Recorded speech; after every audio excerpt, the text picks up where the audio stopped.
குருவியின் காய்கறி வீடு. ஒரு அழகான காட்டுல மீனு கோமல்ங்கிற ஒரு ஜோடி குருவிகள் வாழ்ந்து வந்தாங்க. கோமல் குருவிக்கு வியாபாரத்துல ரொம்ப நஷ்டம் வந்துச்சு. இதனால கோமல் குருவி தனக்கு சொந்தமான வீட்டை ஒரு கிளி கிட்ட வித்துடுச்சு.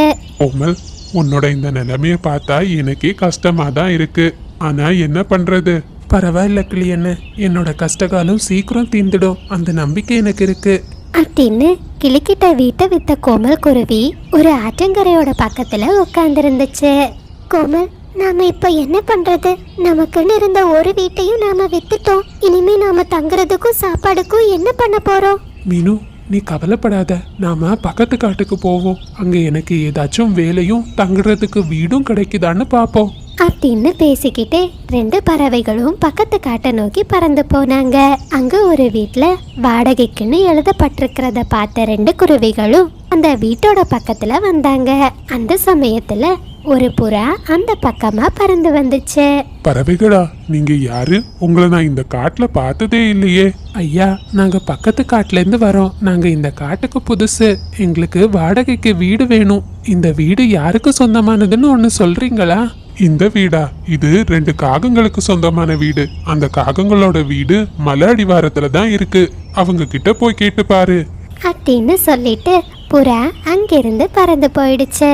மீனு, நீ இந்த வீட்டோட பக்கத்திலேயே நின்னுக்கோ. நான் அந்த காகங்கள் கிட்ட பேசி இந்த வீடை வாடகைக்கு வாங்கிட்டு வந்துடுறேன்.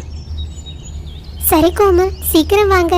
எனக்கு இந்த காட்டுல யாரையும் தெரியாது. நீ பயப்படாத மீனு, நான் போயிட்டு சீக்கிரம் வந்துடுறேன் அப்படின்னு சொல்லிட்டு கோமல் குருவி காகங்களோட வீட்டுக்கு வந்துச்சு. குருவி, உனக்கு என்ன வேணும்? எதுக்காக எங்க வீட்டுக்கு வந்திருக்க? காகங்களே, உங்க வீடு ஒண்ணு வாடகைக்கு இருக்கிறதா கேள்விப்பட்டேன். நான் இந்த காட்டுக்கு புதுசு, அதனாலதான் கொஞ்ச நாள் உங்க வீட்டை எனக்கு வாடகைக்கு கொடுப்பீங்களா? அதுக்கு என்ன, தாராளமா கொடுக்கறோம். ஆனா வாடகை காசு 10 ரூபாய். உனக்கு இது ஓகேவா? ராணி, நாம வழக்கமா 5 ரூபாய் தானே வாங்குவோம். நீ என்ன இப்ப 10 ரூபான்னு சொல்ற? நீங்க சும்மா இருங்க காலு, உங்களுக்கு ஒன்றும் தெரியாது. அவ்வளோ பெரிய வீட்டை யாராச்சும் 5 ரூபாய்க்கு வாடகைக்கு கொடுப்பாங்களா? சரி காகங்களே, நீங்க சொல்ற வாடகையை நான் கொடுத்துடுறேன். குருவி, மாசம் 1ஆம் தேதி ஆனா எனக்கு வாடகை டான்னு வந்துடணும். இல்ல வீட்டுல இருக்கிற உன் பொருளை தூக்கி வெளியே எறிஞ்சிருவேன். இல்ல காகங்களே, நான் சொன்ன பேச்சு மாற மாட்டேன். சரியான நேரத்துல உங்களுக்கு வாடகையை கொடுத்துடுவேன். கோமல் குருவி இப்படி சொன்னதும் காகங்களும் அந்த வீட்டை கோமல் குருவிக்கு வாடகைக்கு விட சம்மதிச்சாங்க. கோமல், இந்த வீடு ரொம்ப அழுக்கா இருக்கு. நான் இந்த வீடை சுத்தம் செய்து வைக்கிறேன். நீங்க அதுக்குள்ள வெளியே போய் வேலை ஏதாச்சும் கிடைக்குதான்னு பார்த்துட்டு வாங்க. சரி மீனு, நான் வேலை ஏதாச்சும் கிடைக்குதான்னு பாக்குறேன். அப்படியே திரும்பி வரும்போது சாப்பிடுறதுக்கு ஏதாச்சும் கொண்டு வரேன் அப்படின்னு சொன்ன கோமல் குருவி வேலை தேடி அந்த காட்டுல நிறைய இடங்களுக்கு பறந்து போச்சு. கடைசியா ஜம்ஜம் பறவையோட தக்காளி தோட்டத்துல கோமல் குருவிக்கு வேலை கிடைச்சது. முதலாளி கிட்ட இருந்து முன்பணம் வாங்கின காசுல வீட்டுக்கு தேவையான பொருட்களை வாங்கிக்கிட்டு கோமல் குருவி தன்னோட வீட்டுக்கு பறந்து வந்துச்சு. மீனு, எனக்கு ஒரு தக்காளி தோட்டத்துல வேலை கிடைச்சிருக்கு. இந்தா கொஞ்சம் காய்கறி வாங்கிட்டு வந்திருக்க. இத வச்சு சீக்கிரம் சாப்பாடு தயார் செய். ஆமா கோமல், நானும் ரொம்ப பசியா இருக்கேன். ஒரு 5 நிமிஷம் இருங்க, நான் இப்பவே சாப்பாடு எடுத்துட்டு வரேன் அப்படின்னு சொன்ன மீனு குருவி ரொம்ப வேகமா அந்த காய்கறிகளை சமைக்க ஆரம்பிச்சது. பிறகு மீனுவும் கோமலும் ரொம்ப சந்தோஷமா அவங்க தயார் செய்த சாப்பாடு சாப்பிட்டாங்க. அப்படியே மறுநாள் பொழுது விடிஞ்சது. கோமல், நாம இருக்கிற இந்த வீட்டோட வாடகை ரொம்ப அதிகம். நீங்க மட்டும் தனியா வேலை செஞ்சு இந்த வாடகையை கட்ட முடியாது. இன்னையில இருந்து நானும் உங்க கூட வேலைக்கு வரேன். சரி மீனு, எனக்கும் அதுதான் சரின்னு படுது.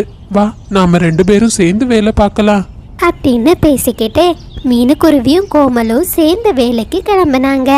இப்படியே சில தினங்கள் ரொம்ப சந்தோஷமா கழிஞ்சுக்கிட்டு இருந்துச்சு. ஒரு நாள் ராணிக்காகவும் தான் கணவர்கிட்ட இப்படி பேசிக்கிட்டு இருந்துச்சு. கலு, நம்ம காட்டுல மழைக்காலம் தொடங்குறதுக்கு இன்னும் 2-3 நாள் தான் இருக்கு. இந்த சமயம் தான் நாம வாடகை ஏத்துறதுக்கு சரியான நேரம். மழைக்காலம் வர்றதுனால அந்த குருவிங்க நாம என்ன சொன்னாலும் சம்மதிக்கும். ராணி, அந்த வீட்டுக்கு 10 ரூபாய் ரொம்ப அதிகம். இன்னும் வாடகை ஏத்த போறியா நீ? தாலு, நீங்க சும்மா இருங்க, உங்களுக்கு ஒன்றும் தெரியாது. நான் அந்த வீட்ல இருந்து கிடைக்கிற வாடகை பைசால தான் சீக்கிரம் நெக்லஸ் வாங்கணும்னு கணக்கு போட்டிருக்கேன். அதே நேரத்துல மீனுக்குருவியோ தான் கணவர்கிட்ட ஒரு சந்தோஷமான விஷயத்த சொல்லுச்சு. கோமல், நான் இன்னும் 2-3 நாட்கள்ல முட்டை இட்டுருவேன்னு நினைக்கிறேன். அப்படியா மீனு, எனக்கு ரொம்ப சந்தோஷம். ஆனா கோமல், எனக்கு இப்போ ஓய்வு தேவை. என்னால உங்க கூட வேலைக்கு வர முடியாது. மீனு, நீ கவலைப்படாத. இந்த நேரம் நீ ரொம்ப சந்தோஷமா இருக்க வேண்டிய நேரம். நான் எல்லாத்தையும் பாத்துக்கிறேன் அப்படின்னு சொல்லிட்டு கோமல் குருவி வழக்கம் போல வேலைக்கு பறந்து போச்சு. கொஞ்ச நேரத்திலேயே ராணிக்காகவும் மீனுக்குருவியோட வீட்டுக்கு பறந்து வந்துச்சு. ஹே குருவி, உன் கணவர் வந்தா சொல்லிடு, அடுத்த மாசத்துல இருந்து நீங்க எங்களுக்கு 20 ரூபாய் வாடகை தரணும். எஜமானி அம்மா, என்ன சொல்றீங்க? 20 ரூபாய் வாடகைன்னா ரொம்ப அதிகம். நாங்க 10 ரூபாய் வாடகை கட்டுறதுக்கே ரொம்ப கஷ்டப்படுறோம். ஏ குருவிகளா, ரொம்ப கஷ்டப்படுறீங்கன்னா வீடை காலி செய்துட்டு வேற எங்கேயாச்சும் போங்க. எஜமானி அம்மா, மழைக்காலம் வேற தொடங்க போகுது. இந்த நேரத்துல இப்படி சொன்னா நாங்க எங்க போவோம்? ஏ குருவி, அதெல்லாம் தெரியாது. அடுத்த மாசத்துல இருந்து நீங்க 20 ரூபாய் வாடகை தந்தே ஆகணும் அப்படின்னு சொல்லிட்டு ராணிக்காகவும் அங்கிருந்து பறந்து போயிடுச்சு. சாயந்தர நேரத்துல வேலை முடிஞ்சு வீட்டுக்கு வந்த கோமல் குருவி கிட்ட மீனுக்குருவி நடந்த எல்லா விஷயத்தையும் சொல்லுச்சு. கோமல், அந்த காகங்கள் ரொம்ப பேராசையா நடந்துக்கிறாங்க. 20 ரூபாய் வாடகைன்னா நம்மளால எப்படி கட்ட முடியும்? நான் வேற இன்னும் 2 நாட்கள்ல முட்டை இட்டுருவேன். மழைக்காலம் வேற தொடங்க போகுது. நாம இனிமே எங்க போய் தங்குறது? மீனு, நீ கவலைப்படாத. எல்லாம் நான் பாத்துக்கிறேன். கடவுள் நிச்சயமா நமக்கு ஏதாச்சும் ஒரு வழி காட்டுவாரு. இந்த நேரம் நீ எதை பத்தியும் கவலைப்படக்கூடாது. சாப்பிட்டுட்டு நிம்மதியா தூங்குவோம் அப்படின்னு அந்த 2 பறவைகளும் அன்னைக்கு ராத்திரி அவங்களோட வீட்டுல படுத்து தூங்க ஆரம்பிச்சாங்க. மறுநாள் காலையில கோமல் குருவி வழக்கம் போல வேலைக்கு போச்சு. அந்த நேரத்துல ஒரு பாலடைஞ்ச வீட்டுல நிறைய காலிஃப்ளவர் செடி வளர்ந்திருக்கிறத கோமல் குருவி பார்த்துச்சு. உடனே கோமல் குருவி அந்த வீட்டுக்குள்ள போச்சு. அந்த வீட்டுக்குள்ள பறவைகள் தங்குறதுக்கு எல்லா வசதிகளும் இருந்துச்சு. ஆகா, இந்த காலிஃப்ளவர் எல்லாம் ஒன்னா சேர்ந்து ஒரு அற்புதமான வீட்டையே உருவாக்கிடுச்சே. மழைக்காலம் முடிகிறது வர நானும் மீனுவும் இந்த வீட்டுக்குள்ளேயே தங்கிக்கலாம். இந்த செய்தியை கேட்டா மீனு ரொம்ப சந்தோஷப்படுவா அப்படின்னு சொல்லிட்டு கோமல் குருவி மீனுக்குருவியை நோக்கி பறந்து போச்சு. மீனு, உனக்கு ஒரு அதிசயத்தை காட்டுறேன். நமக்கு இனிமே எந்த கவலையும் இல்ல. நாம தங்குறதுக்கு ஒரு அற்புதமான வீடு இருக்கு. என் கூட வா அப்படின்னு சொல்லிட்டு கோமல் குருவி மீனுக்குருவிய கூட்டிட்டு போச்சு. மீனுக்குருவியும் அந்த காலிஃப்ளவர் வீட்டை பார்த்ததுமே ரொம்ப சந்தோஷப்பட்டுச்சு. கோமல், இந்த வீடு ரொம்ப அற்புதமா இருக்கு. நாம இந்த காலிஃப்ளவருக்கு தான் நன்றி சொல்லணும் அப்படின்னு சொல்லிக்கிட்டு கோமல் குருவியும் மீனுக்குருவியும் அந்த வீட்டுக்குள்ள ரொம்ப சந்தோஷமா வாழ ஆரம்பிச்சாங்க. 2 நாட்களுக்கு அப்புறமா ரொம்ப கடுமையா மழை வந்துச்சு. ஆனா 2 குருவிகளும் அந்த காலிஃப்ளவர் வீட்டுல உட்கார்ந்தபடியே மழைய ரசிச்சுக்கிட்டு இருந்தாங்க. அதே நேரத்துல குருவிகளோட காலிஃப்ளவர் வீட 2 காகங்களும் பார்த்து ரொம்ப பொறாமப்பட்டாங்க. ராணி, பேசாம நமக்கு அந்த 10 ரூபாய் வாடகையே கிடைச்சிக்கிட்டு இருந்துச்சு. நீ வாடகையை உயர்த்த போய் இப்ப பாரு, நமக்கு எதுவுமே இல்லாம போயிடுச்சு. காலு, அப்படியெல்லாம் இந்த ராணி சும்மா விட மாட்டா.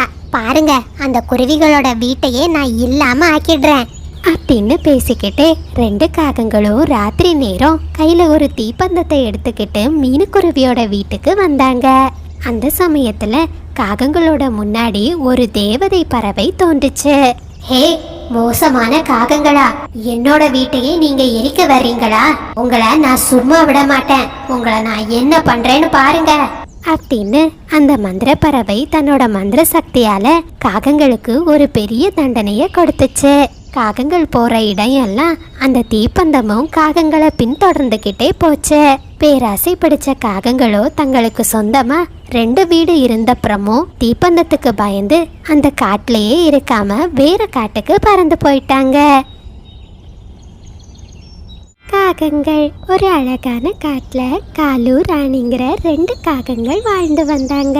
அந்த காகங்களுக்கு உணவு தேடி சாப்பிடுற பழக்கமே கிடையாது. ஒரு நாள் காலுவும் ராணியும் ஒரு மரக்கிளையில உட்கார்ந்து காட்டை வேடிக்கை பார்த்துக்கிட்டு இருந்தாங்க. அந்த சமயத்துல மீனுக்குருவி தான் கஷ்டப்பட்டு தேடி எடுத்துட்டு வந்த மாம்பழத்தை ஒரு நதிக்கரையில வச்சு சாப்பிட்டுக்கிட்டு இருந்துச்சு. காலு, அங்க பாருங்க, மீனுக்குருவி ஒரு மாம்பழத்தை சாப்பிட்டுக்கிட்டு இருக்கு. ஆமா ஆமா ராணி, சீக்கிரம் வா. அந்த குருவி மாம்பழத்தை சாப்பிட்டு முடிக்கிறதுக்கு முன்னாடி அதுகிட்ட இருந்து மாம்பழத்தை திருடிட்டு போயிடுவோம் அப்படின்னு சொன்ன 2 காகங்களும் நதிக்கரையை நோக்கி பறந்து போனாங்க. அச்சோ, மீனு மீனு, பாம்பு பாம்பு, உன் பின்னாடி பாரு பாம்பு. என்ன காலுவனா சொல்றீங்க, பாம்பா அப்படின்னு சொன்ன மீனுக்குருவி பின்னாடி திரும்பி பார்த்துச்சு. அந்த சமயத்தை பயன்படுத்திக்கிட்ட ராணிக்காக ரொம்ப வேகமா மீனுக்குருவி கிட்ட இருந்த மாம்பழத்தை திருடிட்டு ஓடிடுச்சு. அச்சச்சோ, என்னோட மாம்பழம்! இதுக்காகத்தான் பாம்புன்னு போய் சொன்னீங்களா? காகங்களே, தயவு செஞ்சு என் மாம்பழத்தை திருப்பி கொடுங்க. நான் கஷ்டப்பட்டு தேடி எடுத்துட்டு வந்தது. ஆனா அதுக்குள்ள 2 காகங்களும் ரொம்ப வேகமா பறந்து ரொம்ப தூரம் போயிட்டாங்க. பிறகு அந்த மாம்பழத்தை ஒரு மரக்கிளையில வச்சு 2 காகங்களும் அதை ரொம்ப சந்தோஷமா சாப்பிட்டாங்க. அப்படியே மறுநாள் காலையில வந்துச்சு. ஒரு மரத்துல ஒரே ஒரு கொய்யா பழம் ரொம்ப பழுத்து தொங்கிக்கிட்டு இருந்துச்சு. அதனோட வாசம் ரொம்ப தூரத்துக்கு வீசிக்கிட்டு இருந்துச்சு. கொய்யா பழத்தோட வாசனையை முகர்ந்துக்கிட்டே மிட்டு கிளி கொய்யா பழம் இருக்கிற இடத்த தேடி பறந்து போச்சு. ஹையா, கண்டுபிடிச்சிட்டேன். கொய்யா பழம்னா எனக்கு ரொம்ப பிடிக்கும். நல்ல வேளை மற்ற பறவைகள் கண்ணில் படுறதுக்கு முன்னாடி நான் இந்த கொய்யா பழத்தை பார்த்தேன். அந்த சமயத்துல ராணிக்காகமும் கொய்யா பழ வாசனைய முகர்ந்துகிட்டே அந்த இடத்துக்கு வந்துச்சு. ஏ மிட்டு, உன்னதான் நான் காடு முழுவதும் தேடிக்கிட்டு இருக்கேன். உன் வீடு தீப்பிடிச்சிடுச்சு. சீக்கிரம் போய் உன் குழந்தைகளை காப்பாத்து. அட கடவுளே, என் வீடு தீப்பிடிச்சிடுச்சா? நான் இப்பவே போறேன் அப்படின்னு சொல்லிட்டு மிட்டு கிளி ரொம்ப வேகமா தான் வீடு இருந்த இடத்தை நோக்கி பறந்து போச்சு. அந்த நேரத்தை பயன்படுத்திக்கிட்ட ராணிக்காகவும் அந்த மரத்துல இருந்த கொய்யா பழத்தை பறிச்சுக்கிட்டு ரொம்ப வேகமா அங்கிருந்து போயிடுச்சு. என்ன இது? என் வீடு நல்லா தானே இருக்கு. அந்த காகம் எதுக்காக என்கிட்ட போய் சொல்லணும்? அச்சச்சோ, என்னோட கொய்யா பழம்! என் கொய்யா பழத்தை எடுக்கிறதுக்கு தான் அந்த ராணிக்காகவும் போய் சொல்லிருக்கு. காகங்களே, நீங்க எல்லாரையும் ஏமாத்துறீங்க. நிச்சயமா நீங்க ஒரு நாள் யாருக்கிட்டயோ பெருசா ஏமாற போறீங்க. மீனு, நான் என் அம்மாவோட காட்டுக்கு இன்னைக்கு போகணும். என் அம்மாக்கு கொடுக்கறதுக்கு என்கிட்ட ஒரு தானியமும் இல்ல. நீ உன்கிட்ட இருக்கிற தானியங்களை எனக்கு தருவியா? காலுவண்ணா, இதுக்கு மேலேயும் நீங்க சொல்ற பொய்ய நம்புறதுக்கு நான் தயாரா இல்ல. இது என்னைக்குமே நான் உங்களுக்கு எந்த தானியங்களையுமே தரமாட்டேன் அப்படின்னு சொன்ன மீனுக்குருவி அந்த தானியங்களை எடுத்துக்கிட்டு தன்னோட வீட்டை நோக்கி பறந்து போச்சு. அந்த சமயத்துல ஜம்ஜம் குருவி மீனுக்குருவி கிட்ட இப்படி கேட்டுச்சு. குருவி, நான் ரொம்ப நாளா நோய்வாய்ப்பட்டு கஷ்டப்படுறேன். என்னால என் குழந்தைங்களுக்கு உணவு தேடி ரொம்ப தூரம் அலைய முடியல. வீட்டுல என் குழந்தைங்க ரொம்ப பசியில இருக்காங்க. நீ எனக்கு கொஞ்சம் தானியங்களை தருவியா? ஐயோ, கவலைப்படாதீங்க, நான் கண்டிப்பா உங்களுக்கு தானியங்களை தரேன். என்கிட்ட இருக்கிற தானியங்கள பாதியை நீங்க எடுத்துக்கோங்க அப்படின்னு சொன்ன மீனுக்குருவி பாதி தானியத்தை ஜம்ஜம் பறவைக்கு கொடுத்துச்சு. பிறகு அங்கிருந்து பறந்து தன்னோட வீட்டுக்கு போச்சு. இத பார்த்த காலுக்காகவும் ஜம்ஜம் குருவி கிட்ட இப்படி சொல்லுச்சு. ஜம்ஜம் அண்ணே, என் வீட்டுல கூடை நிறைய பழங்கள் இருக்கு.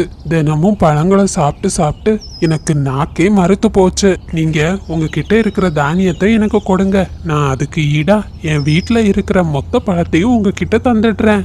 பாலு, நீ உண்மையாக சொல்ற? உன் வீட்டுல நிஜமாவே பழங்கள் இருக்கா? அட ஆமா ஜம்ஜம் அண்ணே, நான் இப்பவே உங்களை கையோட என் வீட்டுக்கு கூட்டிட்டு போய் என் வீட்டுல இருக்கிற பழம் மொத்தத்தையும் உங்களுக்கு தரேன். காலுக்காக இப்படி சொன்னதும் ஜம்ஜமும் தாங்கிட்ட இருந்த தானியத்தை காலுக்காகத்துக்கு கொடுத்துச்சு. பிறகு காலுக்காகவும் ஜம்ஜம்மை கூட்டிக்கிட்டு தான் வீட்டை நோக்கி பறந்து போச்சு. அச்சச்சோ ஜம்ஜம் அண்ணே, என் வீட்டு சாவிய பக்கத்துல தான் ஒரு புறாவோட வீட்டுல கொடுத்து வச்சிருக்கேன். நீங்க இங்கேயே உட்கார்ந்துக்கோங்க. நான் அந்த புறா கிட்ட இருந்து என் வீட்டோட சாவிய வாங்கிட்டு வரேன். சரி காலு, போயிட்டு சீக்கிரம் வந்துடு. நான் இங்கேயே காத்துக்கிட்டு இருக்கேன். உடனே காலுக்காகவும் அந்த தானியத்தை எடுத்துக்கிட்டு ரொம்ப வேகமா அங்கிருந்து பறந்து போயிடுச்சு. அப்பாவி ஜம்ஜம் பறவையோ காலுக்காகத்துக்காக ரொம்ப நேரம் காத்துக்கிட்டு இருந்துச்சு. ராணி, இங்க பாத்தியா, நான் இன்னைக்கு தானியங்களை எடுத்துட்டு வந்திருக்கேன். ஒரு முட்டாள் குருவி நான் கூடை நிறைய பழங்களை தருவேன்னு சொன்னதை நம்பி எனக்கு இந்த தானியங்களை கொடுத்துருக்கு. காலு, ரொம்ப நல்ல வேலை செஞ்சீங்க. தானியங்களை பாக்குறதுக்கே ரொம்ப இனிப்பா இருக்கும் போல இருக்கு. வாங்க வாங்க, இதை சாப்பிடலாம் அப்படின்னு பேசிக்கிட்டு 2 காகங்களும் ரொம்ப சந்தோஷமா அந்த தானியத்தை சாப்பிட்டு முடிச்சாங்க. சாயந்தரம் வர ஜம்ஜம் பறவை காலுக்காகத்துக்காக காத்திருந்துச்சு. அது வராததுமே அது ரொம்ப ஏமாற்றத்தோட தன்னோட வீட்டுக்கு பறந்து போச்சு. அப்படியே மறுநாள் காலையில வந்துச்சு. காலுக்காகவும் நதிக்கரையில தண்ணீர் குடிச்சுக்கிட்டு அங்க இருந்த பூக்களையும் மரத்தையும் வேடிக்கை பார்த்துக்கிட்டு இருந்துச்சு. அந்த சமயத்துல பக்கத்து காட்டுல இருந்து பப்ளுங்கிற ஒரு காகம் கையில ஒரு பையோட காட்டை நோக்கி வந்துகிட்டு இருந்துச்சு. ஏ காகமே, நான் இங்க கொஞ்ச நேரம் உட்காரலாமா? ஆ, தாராளமா உட்காரலாம். ஆமா, நீங்க யாரு? இந்த காட்டுக்கு புதுசா இருக்கீங்க. இந்த பைக்குள்ள என்ன வச்சிருக்கீங்க? ஏ காகமே மெதுவா பேசு. ஏ காகமே மெதுவா பேசு. இந்த பைக்குள்ள நிறைய தங்கமும் வைரமும் இருக்கு. இத நான் பக்கத்து காட்டுல இருந்து கொள்ளையடிச்சுக்கிட்டு வரேன். அப்படியா? அப்படின்னா இந்த பைய திறந்து காட்டுங்க பாப்போம். இரு, நான் இந்த பைய கண்டிப்பா இந்த காட்டுல இருக்கிற பறவைகளுக்கு தான் விற்க போறேன். என்னால இந்த பைய தூக்கிக்கிட்டு இனிமே ரொம்ப தூரம் பறக்க முடியாது அப்படின்னு அந்த காகம் சொன்னதுமே காலு காகத்துக்கு பேராசை வந்துச்சு. உடனே அது அந்த பைய வாங்கிக்கலான்னு முடிவெடுத்துச்சு. ஆகமே, இந்த பைய பத்தி நீ யார்கிட்டயும் சொல்லிடாத. நானே இந்த பைய வாங்கிக்கிறேன். நாம நம்மளோட வீட்டுக்கு போலாம். இந்த விஷயத்த வெளியில வச்சு பேச வேண்டாம் அப்படின்னு சொன்ன காலுக்காகவும் பப்ளு காகத்தை கூட்டிக்கிட்டு தன்னோட வீட்டுக்கு போச்சு. பிறகு தான் மனைவி ராணி கிட்ட நடந்த எல்லா விஷயத்தையும் சொல்லுச்சு. காலு, நான் ரொம்ப கஷ்டப்பட்டு நெக்லஸ் வாங்குறதுக்காக அந்த 1,00,000 ரூபாயும் சேமிச்சேன். நீங்க அதை கேக்குறீங்க? என்னால தரவே முடியாது. அட ராணி, இந்த புதையல் மட்டும் நமக்கு கிடைச்சது. உனக்கு இதை விட பெரிய நெக்லஸும் செயினும் நான் வாங்கி தருவேன். உடனே ராணிக்காகவும் பேராசைப்பட்டு காலுக்காக சொன்னதுக்கு சம்மதிச்சது. நீ கொஞ்ச நேரம் காத்துடு. என் மனைவி இப்ப ஜூஸ் எடுத்துட்டு வருவா. காகங்களே சீக்கிரம், எனக்கு நேரம் இல்லை. நான் பக்கத்து காட்டுக்கு போயாகணும். அந்த நேரத்துல ராணிக்காகமோ ஜூஸ் எடுத்துக்கிட்டு பப்ளு காகத்துக்கிட்ட வந்துச்சு. பிறகு பப்ளு காகமும் அந்த ஜூஸை சந்தோஷமா குடிச்சது. காகங்கள் அந்த பைய வாங்குறதுக்காக 1,00,000 ரூபாய் காசை பப்ளு கிட்ட கொடுத்துச்சு. காகங்களே, என்னால இந்த பைய தூக்கிக்கிட்டு ரொம்ப தூரம் போக முடியாததுனால தான் உங்களுக்கு இந்த பைய நான் குறைஞ்ச விலைக்கு தரேன் அப்படின்னு சொன்ன பப்ளு காகம் அந்த பணத்தை வாங்கிக்கிட்டு அங்கிருந்து பறந்து போயிடுச்சு. ராணி, இனிமே இந்த காட்டுக்கு நம்ம தான் பெரிய பணக்காரங்க. நான் தான் இந்த பையன் முதல்ல திறப்பேன். நீ கண்ணை மூடு. உனக்கு நான் இன்ப அதிர்ச்சி கொடுக்க போறேன். காலுக்காக இப்படி சொன்னதுமே ராணிக்காகவும் தன்னோட கண்களை மூடிச்சு. காலுக்காகமும் அந்த பைய திறந்து பார்த்துச்சு. ஆனா அந்த பைக்குள்ள எரும மாட்டு சாணி தான் இருந்துச்சு. அதுல இருந்து கெட்ட நாத்தம் வந்துகிட்டு இருந்துச்சு. அச்சச்சோ ராணி, நாம மோசம் போயிட்டோம். அந்த பப்ளுக்காக நம்மளை ஏமாத்திடுச்சு. பையில வெறும் எரும மாட்டு சாணி தான் இருக்கு. ஐயோ, நான் கஷ்டப்பட்டு சேர்த்து வச்ச காசு மொத்தமா போயிடுச்சு. இனிமே என்னோட தங்க நெக்லஸ் அவ்வளோதான் அப்படின்னு 2 காகங்களும் அவங்க ஏமாந்ததை நினைச்சு ரொம்ப வருத்தத்துல அழுதாங்க. நண்பர்களே, இது சப்ஸ்கிரைபர் விருப்பத்திற்கான நேரம். நிஹா, ஆயிஷர், ஆலியா எல்லா குட்டீஸ்க்கும் ஒரு பெரிய ஹாய். லியா குட்டி, கௌசிக், லித்தன்யா எல்லா குட்டீஸ்க்கும் ஒரு பெரிய ஹாய். நிலா, ஜீவா, ரக்ஷித், தீபிகா, ஸ்ரீ, ராம், ஃபரீன், அசீம்சா எல்லா குட்டீஸ்க்கும் ஒரு பெரிய ஹாய். ரஃபீக், அனீஷ் 2 குட்டீஸ்க்கும் ஒரு பெரிய hi. Happy birthday Abisha. Jude, Karthik, டியோபரல், கவி, வசந்த், நிகிலன், மோகன், விஷ்ணு எல்லா குட்டீஸ்க்கும் ஒரு பெரிய ஹாய். ஹாய் பூர்வி. ரிஹான், நசீம், நபீல் எல்லா குட்டீஸ்க்கும் ஒரு பெரிய ஹாய். நீங்கள் அனைவரும் அளித்து வரும் அன்புக்கும் ஆதரவுக்கும் மிக்க நன்றி.